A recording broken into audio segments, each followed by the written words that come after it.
Со гол во судиското на дополнување, Штипски од прволигаш Брегалница денеска на Охридски од стадион го изгуби над преварот од Битолски Пелистер со 1:2.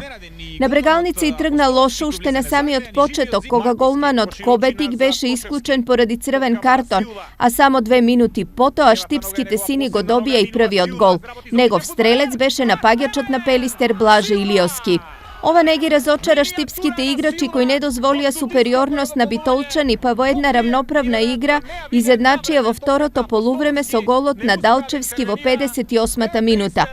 Резултатот беше изедначен се до 91-та минута, кога напаѓачот на Пелистер Фернандо Силва го постигна вториот гол за битолчани и го постави конечниот резултат. Инаку денешниот надпревар беше исклучително тежок и нервозен, зашто сведочат едниот црвен и 6 жолти картони, 4 за битолските и 2 за штипските фудбалери.